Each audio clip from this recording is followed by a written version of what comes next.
같지만 또 그렇게 애매하지도 않습니다.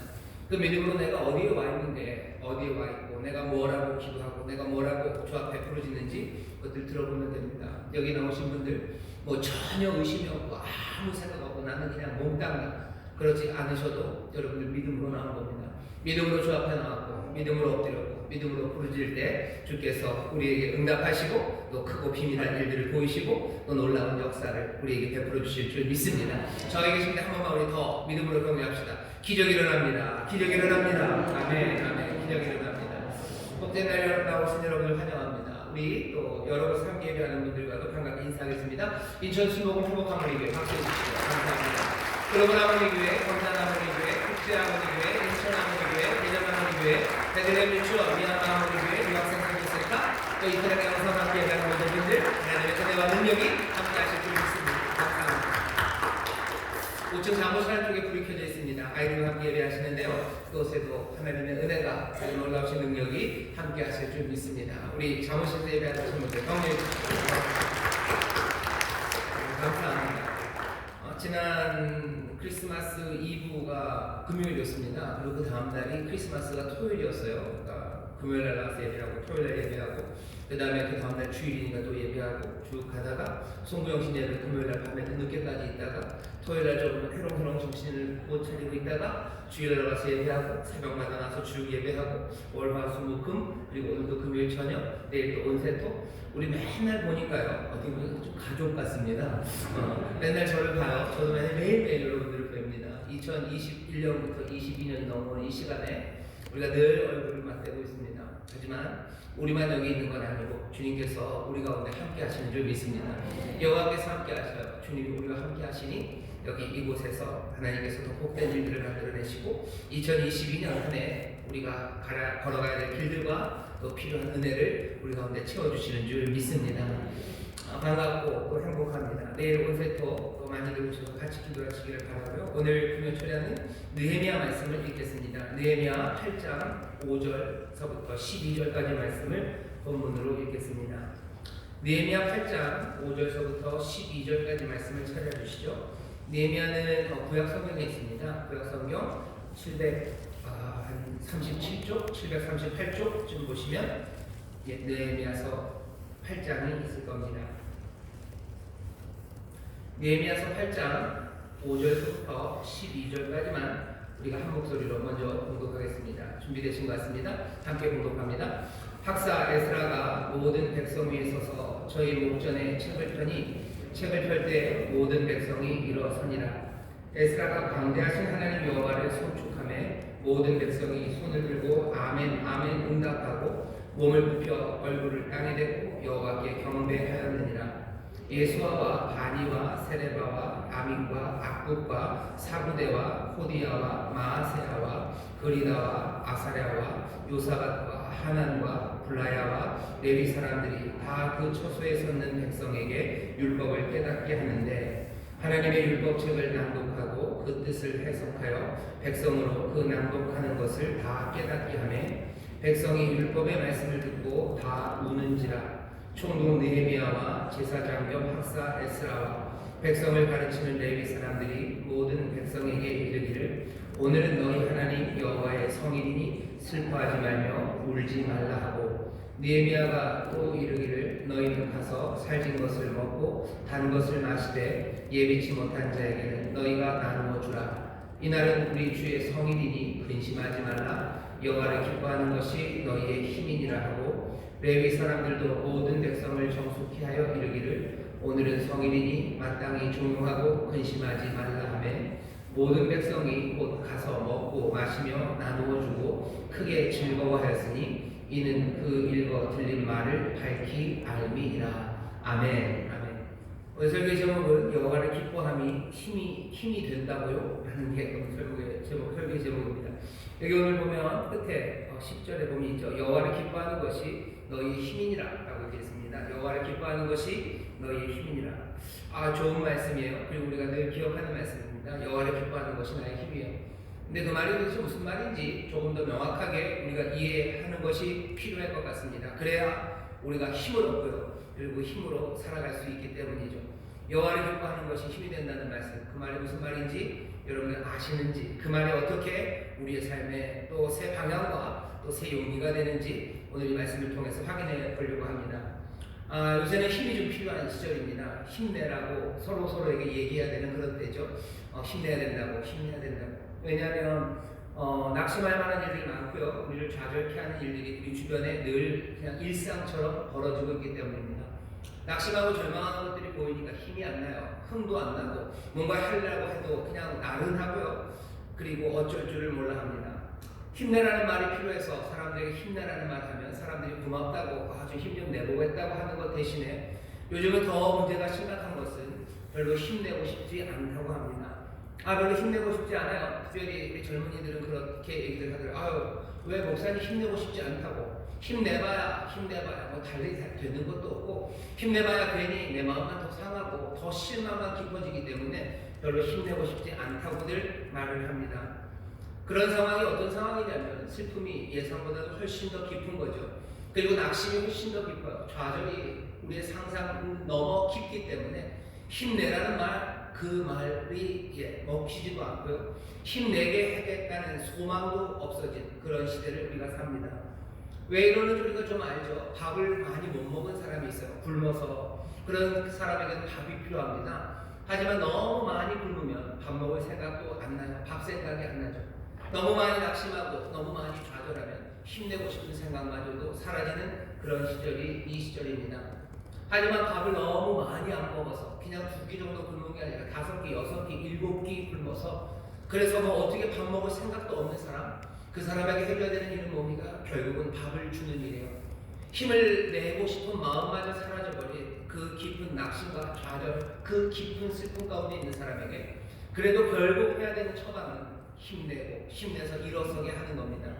그것들을 원하지 않고 그것을 꿈꿀 수 있는 에너지마저 남아있지 않은 세대에게도 결국 힘이 필요합니다.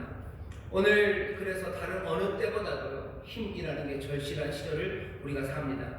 오늘 우리가 읽은 말씀은 그 힘에 대해서 우리에게 알려줘요. 그냥 세상을 막 부숴버리는 힘이 아니고요. 지금 느헤미야서를 쭉 읽어보면 우리 세대와 너무 많이 비슷하고요. 우리 세대가 필요로 하는 힘에 대해서 느헤미야서 오늘 본문이 우리에게 알려줍니다.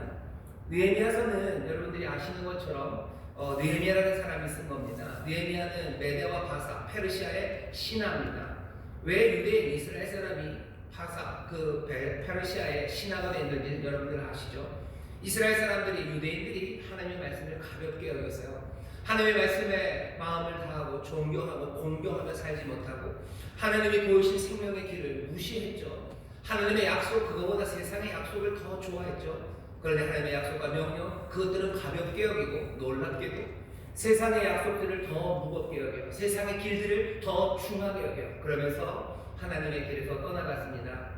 그렇게 살아가던 유대인들은 결국은 하나님이 말씀하신 대로 포로로 잡혀가고요. 포로로 잡혀가서 70년을 포로로 지냅니다. 시간이 지나고 하나님의 은혜로 귀향할 수 있는 길이 열려요. 이제 다시 예루살렘으로 갈 수 있습니다. 하지만 갈 수 있다고 해서 모든 끌려갔던 사람들이 단박에 다 달려나오는 건 아닙니다. 요즘 우리가 2년 동안 본 일이 그거예요. 무슨 교회에 20년이 아니죠. 20명 제한, 비대면 그러다가 70%, 30% 그렇다고 해서 성도들이 다 이제 길이 열렸다, 이제 가도 된다 하면서 다 오나요? 아니요, 그렇지 않습니다. 여기 느헤미야 때도 마찬가지예요. 유대인들이 포로로 잡혀서 70년을 거기서 살다 보면 70년 동안 이렇게 저렇게 만들어 놓은 것들이 있어요. 내가 지어놓은 집이 있어요. 내가 벌려놓은 장사가 있어요. 70년이면 꽤 긴 시간입니다. 그런데 예루살렘으로 가는 길이 열렸다고 해서 이 모든 것들을 정리하고 예루살렘으로 갈 수 있는 사람들이 그렇게 많지 않습니다. 그래도 예루살렘으로 가는 사람들이 있어요. 한 때, 두 때, 세 때. 한번 사람들이 모여서 갑니다. 혼자 갈 수는 없어요. 이 바벨론 전역에 그리고 메대와 바사에 흩어져 있던 사람들이 모여서 팀을 만들어서 예루살렘으로 갑니다. 한 때가 가고 또 한 때가 가요. 한 세 번째, 두 번째쯤이 갔을 때 이 사람 느헤미야는 자기 고향 예루살렘으로 가지 않습니다. 이 사람 어찌 됐는지 바사에 남아있어요. 나는 여기서 살아야 되겠다고 생각했던 사람이 여기 느헤미야일 겁니다. 느헤미야에서 왕의 술 관원이 됐습니다. 굉장히 높은 직급이에요. 왕의 술을 맡는다는 건 왕의 신기를 보호하는 사람이에요. 왕의 기분 맞춰주는 사람이에요. 최측근입니다. 게다가 술 먹고서 독살하는 경우가 많기 때문에 왕의 마음을 지키는 것뿐만 아니라 왕의 생명을 지키는 사람, 그러니 왕에게 굉장히 충성스러운 사람, 그리고 똑똑하고 그 상황을 제대로 판단하는 사람이 갈 수 있는 그런 높은 자리에 느헤미야가 올라갔어요. 어쩌면 그렇게 높은 자리에 갔기 때문에 당장에 예루살렘으로 가지는 못했을 겁니다. 이 사람 느헤미야에게 사람들이 소식을 전해줘요. 예루살렘의 소식을 전해줍니다. 그리고 그렇게 갔던 유대 사람들, 자기 동족의 소식을 전해줘요. 전해지는 소식은 그렇게 밝지 않습니다. 한 대, 두 대가 가서 그곳에 가봤는데, 가서 보여지는 건 예루살렘은 회파되어 있어요. 몽땅 다 무너져 있고 성벽은 다 불타고 성문도 불탄 그 폐허가 거기에 있어요. 사람들은 그 폐허에서 살 수 없죠. 그러니 예루살렘을 다시 짓기 위해서 먼저는 성을 지어야 됩니다. 그래야 침묵을 막고 그 안에서 뭔가 새로운 것들을 만들죠. 성벽을 만들려고 해도 그게 잘 안 돼요. 온갖 사람들의 회방이 많고요. 또 유대인들이 70년 동안, 아니 그보다 더 긴 시간에 비워놨던 땅들은요, 누군가가 그것들을 가지고 이용하는 사람들이 있어요. 여기 다시 예루살렘이 제대로 선다는 건 자기들의 힘을 빼앗기는 겁니다. 그러니 계속해서 도비야 이런 사람들이 그것들을 방해해요. 방해할 때마다 마음이 꺾이죠. 힘들고 어렵게 와서 이제 뭔가를 새롭게 시작하려고 하는 거예요. 이제 하나님이 길을 열어주셔서 새날을 주셔서 이리로 왔는데 거기서 서로 도우면서 뭔가 좋은 일을 만들어 보려고 하는데 그게 만만치 않습니다. 2022년을 맞는 우리도 벌써 일주일밖에 안 됐지만 벌써 그런 마음들 가지신 분들이 있으실 거예요. 아니면 예수 믿고 새로운 삶을 내가 지어보겠다고 작정하고 내가 거기에 헌신하고 있지만 내 삶의 자리는 여전히 폐허죠. 불타있는 것들, 무너진 것들 가득하고 뭔가를 세워보려고 해도 잘 안 됩니다. 방해하는 건 많아요. 내가 전에는 마음껏 살았어요. 하지만 이제는 좀 더 성실하게 살겠다고, 내가 다시 한번 것들을 지어 세우겠다고 작정을 하지만 예전에 살았던 사람들이 다 나를 끌어내리는 거예요. 내가 그렇게 잘 되는 거, 그러면 내가 그렇게 성실하게 사는 거 사람들이 싫어하죠. 그러니 방해하고 또 내 스스로의 연약함 때문에 벌써 낙심하고 좌절합니다. 여기 학생들, 고등학생들이 좀 몇 명 보여요. 공부를 잘하고 싶죠? 그래서 내가 좋은 공부 습관을 할 거예요. 내가 이제 잡념을 다 떨어버리고 뭔가 좀 해보려고 성벽을 짓고 싶어요. 그리고 거기에 뭔가 영광스러운 것들을 만들어내려고 애쓰지만 좌절합니다. 친구들 방해해요. 친구들만 방해하는 거 아니에요. 교육부 장관도 나를 방해하는 것 같아요. 수시 준비하려고 하는데 정시로 바꾼다 그러고 이것저것 바뀌는 것 때문에 힘들어요. 게다가 다른 사람 탓할 것도 아니에요. 내가 공부하려고 애쓰지만 내가 연약한 걸 알아요. 내가 성실하지 못한 걸 알아요. 내가 내 마음에서 뭔가 뜻한 것을 이루어갈 만한 그 충성의 마음이 없고 내가 그 능력 부족하다는 걸 압니다. 그런 거에 낙심하는 거야. 그리고 좌절하는 거야. 뭔가를 새롭게 만들려다가 좌절하는 사람들이 있어요. 지금 여기 그 얘기를 하고 있고요. 지금 여기 모여있는 우리들이 그렇습니다. 오늘 여기 이 밤에 나오신 분들은 세상에 마음 내 멋대로 살겠다고 하시는 분들은 없으셔요. 나는 진짜 무슨 이 말을 쓰면 탁 감이 오는데 인생을 개판으로 살 거야 라고 하시는 분은 없으셔요. 나 이제 망나할 거야 하고 하시는 분은 없으시죠. 뭔가 성벽을 새로 세우고 싶고 내 삶의 질서를 잡아가고 싶고 내가 정말 하나님의 복을 누리고 그래서 또 세상에 복이 되고 싶고 내가 사람을 도와주고 싶고 내 삶이 좀 더 온전해지고 풍성해지기를 원하며 나온 사람들이에요. 근데 여기 예루살렘에 다시 갔던 유대인들처럼 낙심하고 좌절하는 그 상황들, 우리의 부족함과 연약함, 그것 때문에 정말 낭망하는 일, 그 일이 잦습니다. 느헤미야가 들은 이야기는 그 얘기예요. 예루살렘이 황폐했어요. 그리고 거기에 간 유대인들은 그 사람들의 마음이 다 지금 가라앉았어요. 유대인의 그 이야기를 듣고서요, 느헤미야는 마음이 무너집니다. 마음이 무너진 사람들이 있어요. 뭔가를 새롭게 하려고 애를 쓰는데 거기에서 낙심하고 좌절하는 사람들, 그 이야기를 보면서요, 주저앉는 사람이 있어요. 주저앉아서 우는 사람이 있어요. 그리고 주저앉아서 기도하는 사람이 있습니다. 느헤미야가 그런 사람이에요. 아마 여러분들의 부모님들이 그러실 겁니다. 자녀들이 뭔가 열심히 해보려고 하는데 이런저런 일들, 내 자녀가 부족한 것도 있고 세상에 가만두지도 않고 그리고 세상이 너무 혼란해서 내 자녀가 낙심하고 좌절하게 되면 부모님도 일어서지 못합니다. 앉아서 웁니다. 느헤미야 1장에 보면 느헤미야가 그렇게 얘기를 해요. 그 소식을 듣고 4절입니다. 내가 이 말을 듣고 앉아서 울고 수일 동안 슬퍼하며 하늘의 하나님 앞에 금식하여 기도하여 가고 그런 사람들이 있습니다. 오늘 느헤미야는 그런 사람들의 이야기, 뭔가를 새롭게 지어보려고 하나님의 길을 여주시기에 감사해요. 하지만 그 시도가 무너지고 무너져서 슬픔이 깊어지고 낭망하고 용기를 잃어버린 사람, 그 사람들을 보면서 또 같이 가슴 아파하면서 주저앉아 하나님께 눈물로 기도하는 사람들, 느헤미야는 지금 그런 이야기입니다. 이 이야기가 지금 진행이 되고 있어요. 하나님의 능력의 하나님이죠. 하나님이 느헤미야의 그 기도를 들으시고요, 하나님이 느헤미야를 보내십니다. 술 맡은 가문이었던 이 느헤미야를 그 왕이 그 예루살렘의 총독으로 보내요. 모든 권한을 느헤미야에게 줍니다. 느헤미야가 그리로 가요. 그래서 온갖 우여곡절 끝에도 힘들고 어려운 그 상황에서도 성벽을 지어냅니다. 52일 만에 기적처럼 온 주변의 사람들이 다 놀라요. 예루살렘 성벽은 다시는 세워지지 않는 거라고 생각했어요. 근데 단 52일 만에 예루살렘 성벽을 짓습니다. 많은 사람들의 충성과 헌신이었어요. 싸우는 적들과 맞서 싸우면서 경계하면서, 뭐 그거랑 비슷해요. 예비군인가 향토 예비군을 싸우면서 일하면서 싸우는 뭐 그런 식입니다. 적들 오는 거 막아가면서 계속해서 그 일에 느헤미야가 할 수 있는 모든 도움들을 다 끌어오고, 거기에 좌절하고 낭망했던 사람들이 성실함으로 그 성벽을 지어냅니다. 오늘 우리가 읽은 본문 8장은요, 그 성벽이 다 지어지고 나서요. 성벽이 다 지어지고 나서 사람들이 모입니다. 성벽이 완성되는 그 시간은요, 그 시간은 어쩌면 대단한 성취감이 마음에 있을 시간이죠. 하지만 또 동시에 보면요, 우리가 50일간을 어떻게 살았는지를 생각해보고 그 50일 전에 낙심했던 시간들을 생각해보면 성벽은 이루어졌지만 앞으로 갈 길은 멀어요. 아마 우리가 해야 되는 일들은 우리를 더 지치게 하는 일일 거고, 아마 더 분투해야 되는 거고, 얼마나 갈 길이 멀까 어쩌면 마음이 싱숭생숭한 그런 시간입니다. 감사가 있지만 그래도 여전히 앞날에 대한 염려들, 그리고 그 전망이 그리 밝지 않다는 걸 알죠. 성벽이 지어진 거지 주변에서 우리를 어렵게 하는 적들이 다 사라진 건 아니에요.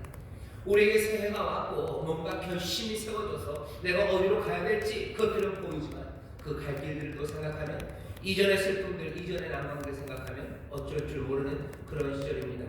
바로 그때 5절입니다. 학사 에스라가 모든 백성 위에 서서 저희 목전에 책을 펼 때 모든 백성이 일어서니라. 에스라라는 학사예요. 제사장이고 가르치는 학사입니다. 하나님의 말씀을 폈어요. 아마도 모세의 책 토라일 겁니다. 그걸 쫙 펴요. 그리고 여호와를 송축합니다. 여호와를 찬송해요. 성을 짓게 하셨어요. 우리에게 새 꿈을 꾸게 하셨어요. 그 꿈으로 나가는 길이 난망할 것 같고, 그리고 또 어려운 길이지만 하나님이 이제껏 도우시고 또 우리에게 꿈을 주시고, 여호와를 송축하는 그 노래소리에 온 이스라엘이요 함께 찬송합니다. 에스라가 방대하신 하나님 여호와를 송축하며 모든 백성이 손을 들고 아멘 아멘 응답하고 몸을 굽혀 얼굴을 땅에 대고 여호와께 경배합니다. 하나님 앞에 찬송과 하나님 앞에 영광의 노래가 울려 퍼지고 경배하며 그 앞에 엎드립니다. 아름답고 그리고 행복하고 감격스러운 시간이죠. 하지만 예배는 여기서 끝나지 않아요. 하나님 앞에 송축하는 것 지나서 말씀을 깨닫는 시간이 됩니다. 말씀을 가르치기 시작해요. 말씀을 가르치는 많은 사람들이 필요합니다. 레위인들 여럿이 돌아다니면서 사람들에게 율법의 말씀을 가르쳐요. 왜? 그 사람들은 읽지 못합니다. 아마 글자 읽지 못하고 또 글자 쓰지 못하는 사람이 태반이었을 거예요. 하나님의 말씀에 대해서 듣기는 들었지만 제대로 알지는 못합니다. 왜? 책이 없죠. 책도 없고 읽어본 적도 없고 써본 적도 없어요. 그냥 애매하게 들은 이야기죠. 어떻게 규정이 어떻게 되고 뭘 하고 뭘 하지 말라는 이야기에 대해서 사실은 다 알지 못합니다. 그러니 가르쳐야 돼요. 레위 사람들이 가서 가르칩니다. 말씀을 깨닫게 해요. 하나님의 약속이 무엇인지, 우리의 조상 아브라함에게 하나님 무슨 약속을 하셨는지, 우리에게 어떤 복된 약속을 주셨는지, 우리에게 무엇을 하라고 말씀하셨는지, 우리가 그 약속의 말씀을 믿고 그 명령대로 따라 행할 때 하나님 여호와께서 무슨 복을 주신다고 하셨는지, 우리가 그 말씀대로 살지 못할 때 하나님 우리의 삶을 어디로 이끌어갈 건지에 대해서 이 사람들이 듣기 시작하는 거예요. 그 말씀을 듣습니다. 그리고서는 어떻게 해요? 사람들은 웁니다. 8절부터 읽겠습니다. 하나님의 율법책을 낭독하고 그 뜻을 해석하여 백성으로 그 낭독하는 것을 다 깨닫게 하며 백성이 율법의 말씀을 듣고 다 우는지라. 왜 우는지는 우리가 알 수 있습니다. 왜 울었겠습니까? 자기들의 삶과 그리고 말씀이 가르쳤던 그 삶의 그 격차 때문이겠죠. 하나님의 말씀은, 하나님의 약속은 그 복되고 아름다운 것들을 명하시고 그 명령의 길이 우리에게 요구했던 것들은 그 거룩하고 선한 것이었는데 자기들이 살았던 삶은요 그것과 너무 많이 차이가 나요. 하나님께서 우리에게 복이 되는 길 그리고 복된 삶을 약속하셨건만 우리는 결국 그 차이가 보여주는 그대로 저주와 수치가 되는 텅 빈 삶을 살아왔기 때문이죠. 너희가 그렇게 하면 네 자녀들이 슬플 거다라고 분명히 말씀하셨는데 딱 그 말대로 우리가 그렇게 행함으로 내 자녀들이 슬픈 거예요. 그거 보니 내가 눈물이 납니다. 하나님이 그렇게 복된 삶을 약속하시고 생명의 길을 우리가 알려주셨건만 내가 그리로 살지 못했죠. 그렇게 하면 너희의 인생에 하나님이 주시는 모든 것을 잃어버릴 거다라는 말씀이 있었는데 정말로 그렇게 우리가 살아서 우리의 삶에 저주와 수치가 있는 텅 빈 삶, 그 삶을 살게 되는 건 울 수밖에 없습니다. 말씀을 들으며 웁니다. 그냥 눈물이 온 백성 사이에 가득해집니다.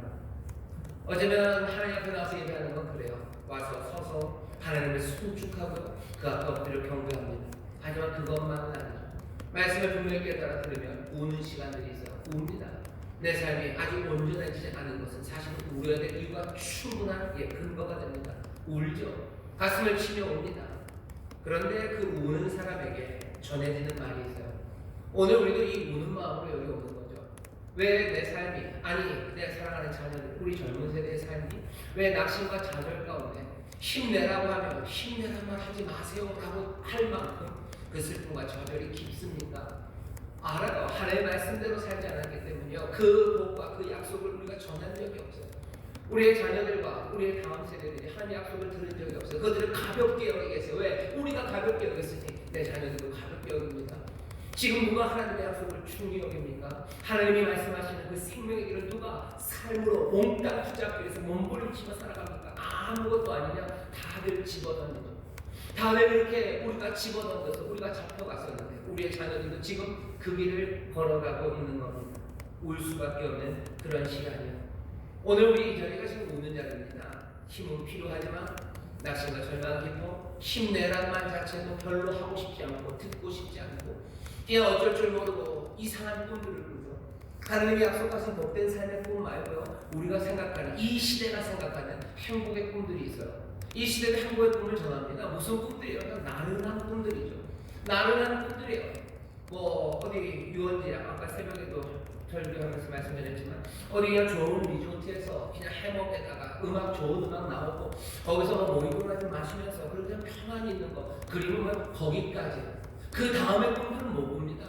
내 삶은 그렇게 느긋하게 나른하게 그게 행복한 삶이라고 말해요. 왜? 더 위대한 하나님 말하는 복된 삶 그것들을 꿈꾸기에는요 힘이 없어요.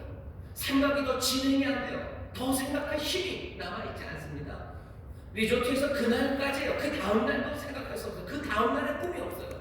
그냥 그 나른한 그림 하나 그냥 뭐죠 스틸 사진처럼 그거 하나 그만큼의 꿈 그만큼 얇은 사진 하나의 꿈 가지고 사람들이 살아갑니다. 그러니 약속의 말씀을 듣고 우리가 여기에 와 있다는 걸 보면 웁니다. 이 우는 사람들에게 오늘 전하는 말씀이에요. 그러니 오늘 우리에게 전하는 말씀입니다.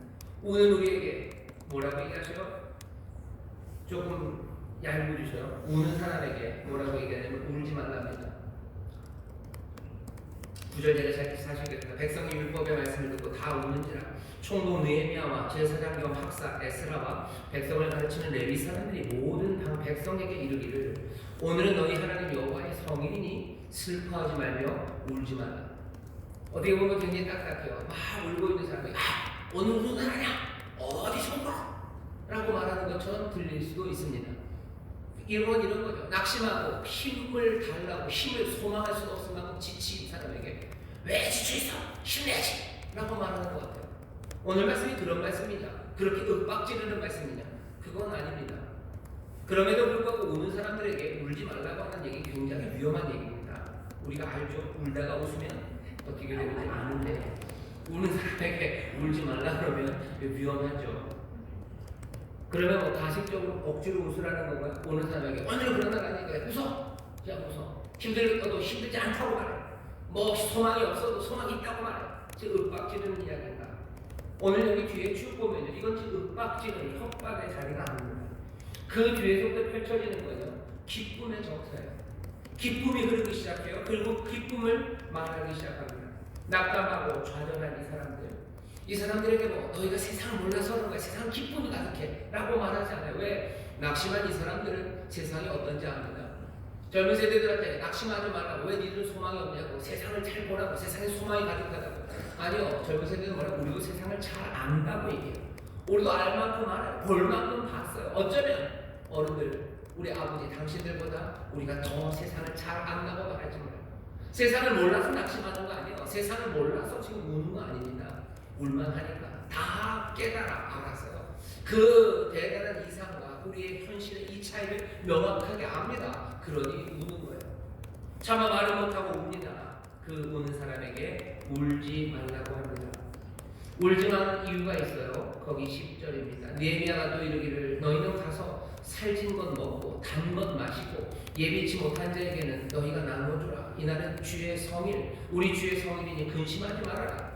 여호와를 기뻐하는 것이 너희의 힘이니라 하고, 잔치하라는 거예요. 그냥 울음을 그쳐라가 아니라, 울지 마라가 아니라, 울지 말고 기뻐해라. 잔치를 해라. 기뻐해라. 뭘로 기뻐합니까? 그냥 말하는 거죠. 오늘은 거룩한 날이에요. 오늘은 주의 날이에요. 여호와를 기뻐하는 것이 너희의 힘이기 때문이에요. 여호와를 기뻐하는 것이 힘이 되니 너희가 기뻐할 수 있답니다. 이 이야기가 오늘 설교의 제목은 여호와를 기뻐함이 힘이 된다고. 이게 뭔 얘기입니까? 슬픔과 낙심은 알겠는데 여호와를 기뻐하는 게 무슨 힘이 됩니까? 여기에 대해서 조금 설명을 드려야 됩니다. 여호와를 기뻐하는 것, 주를 기뻐하는 것이라고 되어 있는 이 말을 사람들이 늘은 아니고요, 그냥 둘로 해석합니다. 그래서 영어 성경을 보면요, 여호와를 기뻐하는 것이라는 말은 뭘로 되어 있냐면 joy of the Lord, 그러니까 여호와의 기쁨입니다. 여호와의 즐거움이 너희의 힘이 된다는 거예요. 잘 들으셔야 돼요. 여호와의 기쁨이, 그러니까 여호와가 기뻐하시는 기쁨입니다. 그것이 너희의 힘이 된다고 해요. 우리가 읽은 이 번역은 반대죠. 여호와를 기뻐하는 거예요. 그러니까 여호와가 여기서 목적어입니다. 그리고 여기 이쪽에서는 여호와가 주격처럼 되는 거죠. 여호와의 기쁨이, 여호와가 기뻐하시는 것이 나에게 힘이 된다고 보통 대부분의 영어 성경은 그렇게 번역합니다. 우리가 들고 있는 성경에는 우리가 여호와를 기뻐하는 것이 우리의 힘이 됩니다. 두 개 다 해석이 가능합니다. 왜냐하면 제네티브라고 그게 목적격으로도 되고 주격으로도 됩니다. 그래서 둘이 다 가능해요. 그럼 뭐라고 읽어야지 제일 잘 좋습니까? 보통 이런 경우에 목사님들, 설교하는 사람들은 보통 뭐라 그러면 둘 다 괜찮습니다 라고 얘기합니다. 저도 똑같이 얘기해요. 둘 다 괜찮아요. 근데 제가 설교 준비하면서 보니까요, 이렇게 이해하는 게 좋을 것 같아요. 둘 다 가능한데 순서는 좀 있습니다. 여호와의 기쁨, 주의 기쁨이 먼저예요. 그리고 그 주의 기쁨이요, 뭐예요? 내가 주를 기뻐하는 것이에요. 그래서 그 주의 기쁨이 내가 주를 기뻐하는 것이죠. 그러니 기쁨이 충만한 그것이 내 인생의 힘이 되어서 낙심과 절망에서 일어서게 합니다. 아직 무슨 얘기인지 잘 모르시겠죠? 레위 사람들이 했던 것처럼 제가 여러분들을 깨닫게 해야 합니다. 아마 제가 여러분을 깨닫게 하면 여러분은 우실지도 몰라요. 아니면 또 여러분들은 기쁨으로 힘을 내게 될 거라고 믿습니다. 들어보시죠. 어떻게 주의 기쁨이 주를 기뻐함이 되는지, 그래서 그것이 어떻게 나에게 힘이 되는지, 이걸 설명할 수 있는 것 중 제일 쉽고 그리고 분명한 것은 누가복음 15장입니다. 누가복음 15장에 보면요, 누가복음 15장에 보면 아들 이야기가 나와요. 아들과 아버지 이야기죠. 아들이 집을 떠납니다. 여기서 더 이상 못 살겠다는 거예요. 여기서 못 살겠다. 여기서 못 살겠으니 이거보다는 저 바깥에 더 나은 삶이 있을 것 같아서 갑니다. 그리고 자기를 위해서 살죠. 모든 것들을 다 탕진하고 돼지를 먹이는 그 곳까지 가게 됩니다. 말도 안 되는 삶에 잡히는 거예요. 그냥 수치와 부끄러움의 삶에 잡혀버려요. 거기서는 아무 꿈도 꿀 수 없어요. 거기서는 뭣도 할 수 없어요. 내 삶에는 모욕이 가득합니다. 눈물 흘리는 곳, 돼지치는 삶, 그곳에 갑니다. 거기에 간 아들이 어떻게 하죠? 내 아버지 집에는 풍족한, 먹을 것 많은 종들도 많아요. 내가 아들은 아니요, 그냥 종이어도 좋아요. 그러니 내가 아버지에게 가야 되겠다고 생각을 하죠. 그리고 주문을 외웁니다. 내가 하늘과 아버지께 죄를 얻었사오니 이제는 내가 아들이라 칭함을 얻지 않을 거고 나를 종이 하나로 대하소서. 그 주문을 외워서 내가 아버지한테 이렇게 얘기해야지, 그거 하면서 갑니다. 주문을 외우면서 갑니다. 누가복음 15장이죠. 그렇게 주문을 외우면서 가는데 어떤 일이 일어납니까? 20절, 15장 20절에 보면 이에 일어나서 아버지께로 돌아가니라. 아직도 상거가 먼데 아버지가 저를 보고 치근히 여겨 달려가 목을 안고 입을 맞추니. 주문을 외우면서 와요. 근데 아버지는 멀리 있다가요 그 아들을 봅니다. 그러고는 어떻게 해요? 달리기 시작합니다. 달려요. 저를 보고 치근히 여겨 달려가 목을 안고 입을 맞춰요. 여기 노인이 달립니다. 노인이 달려요. 노인이 달리면 뭐 그렇게 잘 달리진 못하실 거예요. 그래서 노인이 달리는 발걸음은 무슨 범이 쫓아와서 도망가는 그 발걸음과는 달라요. 지금 노인이 뜁니다. 뭐 옷자락을 휘날리면서 어쩌면 머리가 얼마나 길지 모르겠죠. 흰머리 날리고 흰 수염 날리면서 뛰는데 그 뛰는 발걸음이 뭐 그렇게 뭐 칼루이스처럼 빠르진 않겠죠. 아, 제가 이 칼루이스 얘기하시는 거죠. 이러고 왜 이거 응답하라 1980이죠. 원래는 누구에게 우사인 볼트 얘기해야 되는데 저도 모르게 칼루이스가 나왔습니다. 달려요. 그렇게 빠르진 않아요. 하지만 그 발걸음에서 우리는 기쁨을 봅니다. 아버지는 지금 달리고 있어요.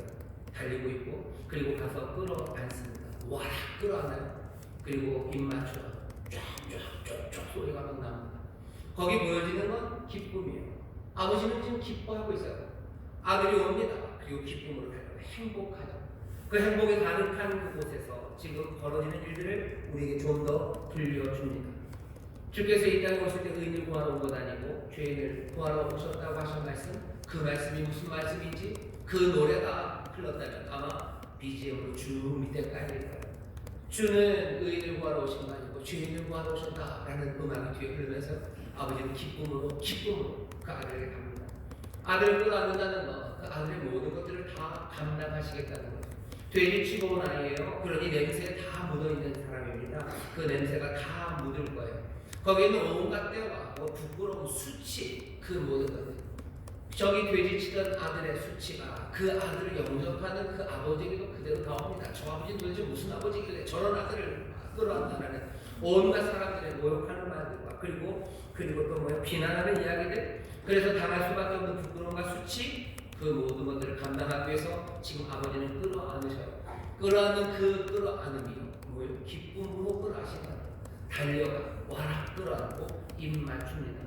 그러고 나서 아들은 자기가 얘기했던 대사를 하지만 아버지는 거기에 별로 신경 안 써요. 그리고 바로 옷을 내오라고 합니다. 우리 집에서 제일 좋은 옷 내와라. 그리고 옷을 입혀요. 그 모든 흉한 것과 더러운 것들을 다 덮습니다. 이건 분명히 용서일 겁니다. 용서하셔요. 용서하시는데 이를 악물고 용서하시냐? 아니요, 그렇지는 않을 겁니다. 우리 뒤를 보면 알아요. 와라 끌어안으신 분, 달려가신 분, 입 맞추신 분이셔요. 그리고 용서하셔요. 또 반지를 갖다 끼웁니다. 반지라는 건 권세예요. 아버지의 반지입니다. 그 집에 있는 모든 것에 대한 권세가 다시 회복됩니다. 능력을 주셔요. 이것도 어쩔 수 없이 그냥 아들 둘 중에 하나니 줘야 되겠는데 할 수 없이 아닙니다. 신발을 가져다 신겨요. 아, 이건 주지 말았어야 될 것 같아요. 왜? 신발을 주면 녀석 도망갈 텐데. 아니, 아버지 그런 생각 없습니다. 뭐 그런다면서요. 남자친구나 여자친구한테 신발 구두 선물하는 거 아니라고. 구두 선물하면 도망간다고. 아들한테 신발 주면 안 될 것 같은데 아니, 아버지는 신발을 줍니다. 이제는 아버지와 함께 갈 곳이 많을 것 같아서요. 아버지의 뜻을 따라 이 아들이 걸을 거라고 아버지는 기쁘게 기대합니다. 그리고서는 신발을 내줘요. 용서하시고 모든 힘과 권세를 주시고 그리고 사명을 주십니다. 이 모든 일들은 어떻게 일어나요? 이건 기쁨으로 하시는 일이에요. 어떻게 알아요? 이것들을 다 주시더니 그 다음에는 살진 송아지를 잡아요. 사람들 다 불러라. 잔치다. 죽었다가 내가 잃어버린 아들, 죽은 아들이 돌아왔다고, 내 아들이 돌아왔다고 기뻐하고 잔치합니다. 맛있는 거 먹어요. 오늘 우리 느헤미야에 있는 거죠. 기름진 거 먹습니다. 살진 거 먹고 사람들 노래하고 춤추고 즐거워합니다. 잔치가 가득합니다. 이 아들이 보는 건 뭘까요? 이 아들이 보는 건 아버지의 기쁨이에요. 나를 받아들이는 아버지의 기쁨입니다. 아버지가 나를 사랑하시고 용납하시고 품으시고 나에게 다시 한번 용서하시고 나에게 권세를 주시고 내가 살아갈 길에 대한 사명을 주시는데 그 모든 것들이요 놀라운 기쁨으로 그 일을 하셔요. 내 아버지는 기쁘셔요. 내가 못났는데 아버지는 기쁘셔요. 우리 아버지의 기쁨, 아들이 보는 건 그거예요. 세상에 나가서 이제 아들이 말할 것도 그거밖에 없어요. 내 아버지의 기쁨이에요. 내 아버지는 기뻐하신가요? 나를 기뻐하신가요? 이 기쁨이, 아버지의 그 기쁨이 내 죄를 덮었고 아버지의 그 기쁨이 내게 능력을 주셨고 그것이 나에게 사명을 주시는 그 기쁨, 그 기쁨을 봅니다. 그 기쁨을 보는 아들은 뭐예요? 그 안에서, 그 아버지 안에서 기뻐하기 시작해요. 이거는 뭐 세상이 줄 수 없는 기쁨이에요. 주의 기쁨, 주가 기뻐하시는 그 앞에서요. 나도 주 안에서 기뻐하기 시작합니다. 그때는 내가 다른 삶을 살아갈 수 있는 내 모든 낚시, 그것들을 다 떨쳐버리고 내가 다시 지어갈 수 있게 합니다. 내가 다시 달려가야 될 것들을 보이시고 나에게 그것들을 향할 수 있는 능력 주시면 그 모든 일을 기쁨으로 하신다면 나는 더 이상 손 늘어뜨리고 앉아있을 필요 없어요. 나는 더 이상 두려워 떨며 낙심할 필요 없어요. 주의 기쁨이, 주가 기뻐하시는 그 기쁨이 나로 하여금 주 안에서 기뻐하게 하시고 그것은 나로 하여금 다시 한번 일어서게 하고 다시 한번 짓기 시작하는 그 힘이 됩니다. 여호와를 기뻐하는 것이 나의 힘이에요. 여호와가 기뻐하시는 그 기쁨이 어디에 있어요? 여호와는 우리 안에서 기뻐하고 또 우리는 그 주 안에서 우리는 기뻐합니다. 그것이 힘이 되는 거예요. 희낙낙하는 거, 그냥 코미디 하나 봐서 내가 기뻐해서 그것 때문에 내가 힘이 되는 거 아닙니다. 스바냐 말씀 여러분들 잘 아실 겁니다. 스바냐 3장 말씀을 제가 읽을게요. 스바냐 3장 말씀입니다. 여러분들이 스바냐 3장에서 제일 유명한 말씀은 17절이에요. 거기 보면 이렇게 되죠. 너희 하나님 여호와가 너희 가운데 계시니 그는 구원을 베푸실 전능자시라. 그가 너로 인하여 기쁨을 이기지 못하여 하시며 너를 잠잠히 사랑하시며 너를 인하여 즐거이 부르며 기뻐하시리라. 즐거이 부르며 기뻐하셔. 잔치하시는 것, 즐겁게 노래하셔. 당연히 노래하면 춤이 나옵니다. 너희 아버지는 너와 함께 하시는 것에 즐거워 노래하시는 아버지다. 너와 함께 하는 것에 대해서 너희 가운데 계신 것에 대해서 뭐예요? 아버지는 춤추는 아버지예요. 그렇게 너희를 사랑하신다 라고 얘기하셔요. 여러분들 근데 스바냐 3장 17절이요. 그냥 사랑하시니 그게 뭡니까? 사랑하시니 하나님이 나를 잠잠히 사랑하시고 나를 기뻐하시고 나는 영원히 편하게 잠드는 거예요? 아니요, 그렇지 않아요. 이 말씀이 나온 거 14절부터 제가 읽겠습니다. 3장 14절. 시온에 따라 노래할지어다. 우리도 노래해요. 주가 우리를 기뻐하시니 우리도 즐거워합니다. 시온에 따라 노래할지어다. 이스라엘아 기쁘게 부를지어다. 예루살렘 따라 전심으로 기뻐하며 즐거워할지어다. 여호와가 너희 형벌을 제하였고 너희 원수를 쫓아내었으며 이스라엘 왕 여호와가 너희 중에 있으니 네가 다시는 화를 당할까 두려워하지 아니할 것이라. 그날에 사람이 예루살렘에게 이르기를 두려워하지 말라. 시온아 내 손을 늘어뜨리지 말라. 너희 하나님 여호와가 너희 가운데 계시니 그는 구원을 베푸실 전능자시라. 그가 너로 인하여 기쁨을 이기지 못하게 하시며 너를 잠잠히 사랑하시며 너로 인하여 즐거이 부르며 기뻐하시리라 하리라. 여호와가 우리를 기뻐하셔. 그러니 너희들 기뻐해라. 그러니 너희들 두려워 말고 네 손을 늘어뜨리지 말라. 손 늘어뜨릴 필요 없어요. 낙심하고 절망할 필요 없어요. 여호와의 기쁨, 우리를 사랑하시며 우리를 보며 기뻐하시며 우리를 용서하시며 영접하시며 기뻐하시고 우리에게 사명 주시고 권세 주시고 모든 그 능력으로 우리의 삶을 새롭게 하시는 걸 기뻐하시는 그 주의 기쁨 안에서 우리 기뻐하기 시작합니다. 우리의 그 기쁨이 우리의 힘이 될 거예요. 그리고 그 힘이 늘어뜨린 손들을 다시 일으켜 세우고 주저앉았던 사람들을 주 앞에 서게 하시고 그리고 가지 못할 곳 그리고 갈 힘 없었던 사람들이 아직 보지 못한 사람, 먹지 못한 사람들에게 먹을 것을 주며 갑니다.